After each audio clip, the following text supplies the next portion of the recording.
Hello, everyone, and welcome. Today, we're going to explore an intriguing question: how to choose a partner wisely. On this first slide, I want to set the stage by sharing a bit about what we'll cover. We'll look at how modern culture, with its strong emphasis on romanticism, influences our ideas about love and partner selection. We'll discuss the common belief that we should just trust our feelings when choosing a partner, and how that idea is often portrayed as warm and liberating. But as we'll see, reality can tell a different story. So, let's dive in and explore the truths behind choosing a partner. Let's talk about why trusting just your feelings can be a problematic approach in love. Romanticism creators believed that if we simply follow our instincts, happiness in relationships would naturally follow. They thought that intense feelings, whether at nightclubs, train stations, parties, or through dating apps, would guide us to the right person. But the reality is, following every emotional surge hasn't actually made us happier in love. In fact, relying solely on feelings can be just as unreliable as those old medieval political marriages, which were based on calculated alliances rather than emotion.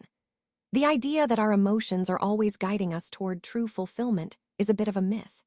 Instead, it often leads us into chaos, self-betrayal, or repeating painful patterns that we might not even understand.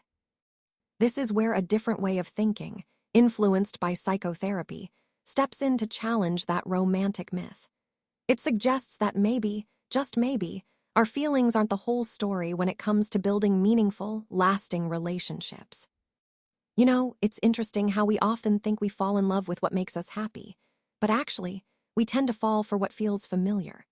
According to psychological theory, we don't usually fall in love with people who care for us in ideal or healthy ways. Instead, we fall for those who care for us in ways that are familiar from our past experiences. And here's the key point: the difference between healthy love and familiar patterns can be enormous. Our adult understanding of love is actually built on emotional templates that were formed during childhood. The feelings we associate with love aren't just about tenderness or warmth. They often include more complex and sometimes uncomfortable feelings.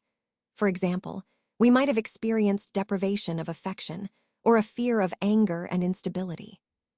Sometimes, we find ourselves walking on eggshells, constantly chasing approval from someone, or caretaking a parent who is overwhelmed or out of control. Many times, these familiar patterns involve suppressing our own needs to keep the peace. What's important to realize is that these patterns shape what we think love is, so we often seek out or stay in relationships that mirror those early experiences, even if they aren't truly healthy for us. This understanding is crucial as we explore how our past influences our present relationships. You know, as adults, we tend to naturally gravitate toward what our nervous system recognizes, and that's often not what would truly help us grow or bring us joy. We get used to familiar patterns, even if they're not healthy or fulfilling. So, when we encounter someone who is emotionally mature, balanced, consistent, and genuinely kind, our instinct might be to reject them. Not because they're wrong for us, but because their stability feels unfamiliar, almost foreign. Sometimes, it even feels undeserved or uncomfortable because it's different from what we're used to. On the other hand, we might find ourselves drawn to someone who's distant, volatile, or emotionally unpredictable. That sensation can feel right because it matches what early love or attachment felt like for us. Our brains associate that turbulence with love, even if it's actually unhealthy. This tendency to prefer what's familiar, even if it's not good for us, really ties into the bigger picture of how we form relationships and patterns. It's about understanding why we might unconsciously resist growth and seek comfort in what's familiar, even when it's not ideal. Let's talk about the courage to question our attractions. When we choose a partner, it's important to recognize that our attractions are not neutral or purely based on what will make us happy. Instead, they are legacies, shaped by our emotional history, the experiences and patterns we've carried with us over time. This means that what draws us in might not always be the healthiest or most fulfilling choice. It often reflects past experiences rather than our true needs. So, a practical way to start is to take a blank sheet of paper and really reflect. Ask yourself some deep questions. Who excites me? Who do I feel drawn to? And on the flip side, who repels me, who makes me want to chase certain qualities, and who makes me want to withdraw or shut down. By examining these reactions honestly, we can begin to see the patterns and legacies influencing our choices. This awareness is a crucial step in making more conscious, healthier decisions in love. It ties back to the bigger picture, understanding ourselves better so we can form meaningful, authentic connections rather than simply repeating old patterns. Now, let's talk about how these reactions can often be traced back to our early caregivers and childhood environment. When we examine our patterns, we may find that people who are slightly distant or emotionally harsh actually feel more intriguing to us than those who are truly kind. It's as if a little bit of emotional distance creates a sense of mystery that we find compelling. Similarly, if we tend to be attracted to consistent, stable partners, we might feel that they're boring. But in reality, this pattern comes from how we learn to connect. Sometimes, drama was our version of feeling alive or connected. On the other hand, if someone feels overly emotionally available, we might become suspicious or uncomfortable. That's because, growing up, love might have been unpredictable or inconsistent, so familiarity with stability can seem unfamiliar or even threatening. What's important to understand here is that these patterns aren't signs of fate or passionate destiny. Instead, they're signs of conditioning, things we learned early on that shape our preferences and reactions. Recognizing this helps us see that these patterns are learned, not fixed, and that we have the power to change them if we choose. We are naturally drawn to what has wounded us because, surprisingly, it often feels like home. Our attractions are not random. They are shaped by our past experiences.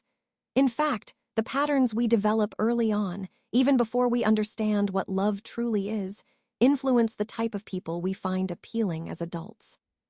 Even if we can't completely erase these old patterns, gaining awareness of them is incredibly powerful.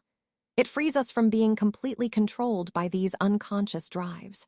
When we understand why we react a certain way, it creates a bit of distance between us and those impulses. This awareness softens the intense pull we might feel. It gives us the power to pause, especially in moments when we might feel an instant certainty that someone is the one, after just a brief encounter, like 5 minutes at a bar. Or when we irrationally dismiss someone who's kind simply because they seem too plain or too balanced. Most of these reactions are not genuine intuition. They are reenactments of old patterns. Recognizing this helps us make more conscious choices and avoid being driven by subconscious wounds, helping us align our relationships with who we truly are. When we look at our emotional inheritance, it really opens up the possibility to choose differently in love. It's about recognizing that the traits we've been drawn to, or even afraid of, can actually appear in new, unexpected combinations, quite different from what we experienced growing up. This is what I'd call the path of wise partnership. It's a process of learning our emotional templates, those patterns that have shaped how we connect. Then, questioning our instincts, asking ourselves why we're drawn to certain qualities or people. Understanding the roots of our attractions helps us see where they come from, often rooted in the past. And most importantly, it's about freeing ourselves from those old patterns that no longer serve us. When we do that, we open ourselves up to love not just what feels familiar, but what is truly good for us, what helps us grow and thrive. That's the real power in expanding who we can love. If you'd like, I can also create a shorter social media version, a storytelling version, a more academic version, or even expand it into a long-form essay or a YouTube-style script.